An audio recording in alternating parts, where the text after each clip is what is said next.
রাতে ঘর ঝাড়ু দিলে কি হয়, এমন প্রশ্ন আমাদের মধ্যে আছে না নাই? হযরত আলী রাদিয়াল্লাহু তাআলা আনহুর কাছে এক মহিলা এসে তিনি বললেন, আলী, আমার ঘরের মধ্যে আমার ছেলেরাও ইনকাম করে, আমার স্বামীও ইনকাম করে, কিন্তু আমাদের সংসার থেকে অভাব এবং অনটন কখনোই দূর হয়ে যায় না।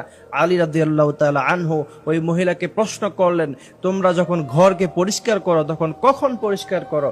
মহিলা আলী রাদিয়াল্লাহু তাআলা আনহুর প্রশ্নের জবাবে মহিলা বলছেন, আমরা সাধারণত কখনো দিনে করি অথবা কখনো রাতে করি, তবে অধিকাংশ সময় আমাদের ঘর পরিষ্কার করা হয় রাতে, অর্থাৎ রাতের বেলা আমরা ঘরকে ঝাড়ু দেই এবং পরিষ্কার করি। তখন আলী রাদিয়াল্লাহু তাআলা আনহু ওই মহিলাকে বললেন, রাতের বেলায় ঘর ঝাড়ু দেওয়া তোমরা অফ করে দাও, তাহলে তোমাদের ঘরের মধ্যে আর কোনো অভাব থাকবে না, তোমাদের সংসারে কোনো অভাব থাকবে না। তার কারণটি কি?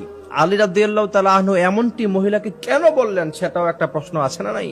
তো তার জবাবে আলী রাদিয়াল্লাহু তাআলা আনহু বলছেন যে, আপনি খুব ভালোভাবে খেয়াল করেন যে রাতের বেলায়, রাত যখন অন্ধকার হয়ে যায়, সূর্য যখন ডুবে যায়, তখন পোকামাকড়গুলি অথবা অন্যান্য জীবজন্তুগুলি সেই জমিনের মধ্যে শুয়ে পড়ে এবং সকাল পর্যন্ত অপেক্ষা করে। আর আপনি যখন ঝাড়ু দিলেন, আপনি যখন ঘরকে পরিষ্কার করতে গেলেন, সেক্ষেত্রে সে মারা যাওয়ার সম্ভাবনা থাকে। আর সে যদি মারা যায়, তার কারণে আপনার ঘরের মধ্যে রহমত আসবে না, আপনার অভাব এবং অনটন লেগেই থাকবে। এজন্য আলী রাদিয়াল্লাহু তাআলা আনহু তাকে নিষেধ করলেন যে রাতের বেলা ঘর ঝাড়ু দেওয়া যাবে না।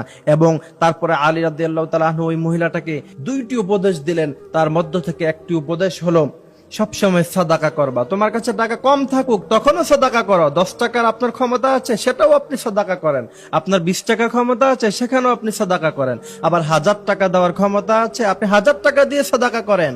কারণ বিশ্বনবী বলেছেন, একটি খেজুর পরিমাণও যদি কেউ দান করে, সেটাকে উহুদ পাহাড় পরিমাণ আল্লাহ পাক করে দিতে পারেন। সেক্ষেত্রে সবসময় সাদাকা করবা। আলী রাদিয়াল্লাহু তাআলা আনহু ওই মহিলাকে দ্বিতীয় নম্বরে বলেছেন, তোমাকে আমি আরেকটি উপদেশ দেই। তুমি তো আমার কাছে বলেছো যে তোমার অনেক কষ্ট, তোমার সুখ কম, তোমার দুঃখ বেশি, তবে তুমি শুনে রাখো, কষ্ট আছে বিদায় মানুষ সুখে অনুভব করতে পারে। যদি পৃথিবীতে কষ্ট নামক কোনো জিনিস না থাকতো, কষ্ট কি জিনিস মানুষ না বুঝতো, তাহলে সুখের কোনোদিন মানুষ মূল্যায়ন করতো না। সেক্ষেত্রে কষ্ট আছে বিদায় মানুষ সুখের মূল্যায়ন বোঝে। সুতরাং পৃথিবী হলো এমন একটি জায়গা যেখানে কবি সুখে কবি দুঃখে ইহি কা নাম দুনিয়া হে, কখনো সুখ কখনো দুঃখ, এর নামই হলো দুনিয়া। আপনি সব সময় সুখী থাকতে পারবেন না। সকালবেলা আপনি সুখী, বিকেলবেলা আবার আপনার মধ্যে দুঃখ আসবে। আবার আপনি দেখবেন যে আপনার বিজনেসে অনেক বেশি সফলতা হয়েছে, একটু পরে শুনবেন যে আবার আপনার লসের কাতার ভারী হয়েছে। সুতরাং কখনো সুখ কখনো দুঃখ থাকবে।